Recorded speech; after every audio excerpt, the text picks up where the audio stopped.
ಮಂಡ್ಯ ಜಿಲ್ಲೆ ಕೆಆರ್ಪೇಟೆ ತಾಲೂಕಿನ ಸೋಮನಹಳ್ಳಿ ಗ್ರಾಮದಲ್ಲಿ ಸಮನ್ವಯ ಟ್ರಸ್ಟ್ ವತಿಯಿಂದ ಮಹಿಳಾ ಸಬಲೀಕರಣಕ್ಕೆ ತರಬೇತಿ ಕೇಂದ್ರ ಉದ್ಘಾಟನೆ. ದರ್ಶಿ ಸುಮಂಗಲ ಚಾಲನೆ. ನ್ಯೂಸ್ ಸ್ಟ್ರಿಂಗ್ ವೆಟ್ ರೈತ ಉತ್ಪಾದಕ ಕಂಪನಿ ಸಹಯೋಗ. News public CCTV Mysuru. Hampapura bank Siddaiah, Nataraj, Umesh, Kamalamma, Krishnamurthy, Lokesh, Lakshmana, Arathi, Kalaiah ತಿಳಿದಂತೆ ಇತರರು ಇದ್ದರು. ಸಮನ್ವಯ ಟ್ರಸ್ಟ್ ವತಿಯಿಂದ ಮಹಿಳಾ ಸಬಲೀಕರಣಕ್ಕೆ ತರಬೇತಿ ಕೇಂದ್ರ ಉದ್ಘಾಟನೆ. ದರ್ಶಿ ಸುಮಂಗಲ ಚಾಲನೆ. ನ್ಯೂಸ್ ಸ್ಟ್ರಿಂಗ್ ವೆಟ್ ರೈತ ಉತ್ಪಾದಕ ಕಂಪನಿ ಸಹಯೋಗ. ಸ್ಟಾರ್ಟ್ ಮಾಡಿದ್ದಾರೆ. ಅವರು ನಿಮ್ಗೆ ಈ ಮುಂದೆ ಹೇಗೆ ಮಾಡ್ಕೊಂಡು ಹೋಗ್ಬೇಕು ಅಂತ ನಿಮ್ಮನ್ನ.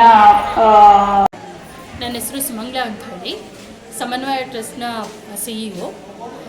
ನಾನು ಇಲ್ಲಿ ಇವತ್ತು ಬಂದಿರೋ ಉದ್ದೇಶ ಏನು ಅಂತ ಹೇಳಿದ್ರೆ, ನಮ್ಮ ಮಹಿಳೆಯರಿಗೆ ಒಂದು ಗುಡಿ ಕೈಗಾರಿಕೆಯನ್ನು ಸ್ಥಾಪನೆ ಮಾಡಿ ಕಾಯಿರ್ ಕಾರ್ಪೊರೇಷನ್ ಅವರ ಸಂಯುಕ್ತಾಶ್ರಯದಲ್ಲಿ ನಾವು ಒಂದಷ್ಟು ಹೆಣ್ಣು ಮಕ್ಕಳಿಗೆ ಕೆಲಸವನ್ನು ಕೊಡೋ ಸಲುವಾಗಿ, ಅಂದರೆ ಅವರ ಒಂದು ದಿನನಿತ್ಯದ ದೈನಂದಿನ ಬೇಕು ಬೇಡಗಳನ್ನು ಅನಿವಾರ್ಯತೆಗಳನ್ನು ಸರಿದೂಗಿಸ್ಕೊಂಡು ಹೋಗಲಿಕ್ಕೆ ಅವರಿಗೆ ಆದಂತಹ ಒಂದು ಇನ್ಕಮ್ ಜನ್ರೇಷನ್ ಆ್ಯಕ್ಟಿವಿಟಿಯನ್ನು ಮಾಡಿಕೊಡೋ ಸಲುವಾಗಿ ನಾವು ಇವತ್ತು ಈ ಕಾರ್ಯಕ್ರಮವನ್ನು ಹಮ್ಮಿಕೊಂಡಿದ್ದೀವಿ. ಇಲ್ಲಿಂದ ಈ ಟ್ರೈನಿಂಗಿಂದ ಶುರುವಾಗುತ್ತೆ.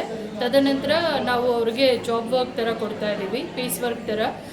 ಒಂದು ದಿನಕ್ಕೆ ಒಂದು ಹೆಣ್ಮಗಳು 500ರಿಂದ 1000 ರೂಪಾಯಿವರೆಗೂ ದುಡ್ಕೋಬೋದು. ಅವರ ಒಂದು ಶ್ರದ್ಧೆ ಮತ್ತು ಅವರು ಹೇಗೆ ಇದನ್ನು ಸೀರಿಯಸ್ ಆಗಿ ತಗೊಂಡು ಕೆಲಸವನ್ನು ನಿಭಾಯಿಸ್ತಾರೋ ಅದ್ರ ಪ್ರಕಾರ ಅವರು ಕೂಡ ಇದರಿಂದ ಆದಾಯನ ಗಳಿಸ್ಬೋದು ಅನ್ನೋ ಉದ್ದೇಶದಿಂದ ಇದು ಇನಿಷಿಯಲ್ ಆ್ಯಕ್ಟಿವಿಟಿ.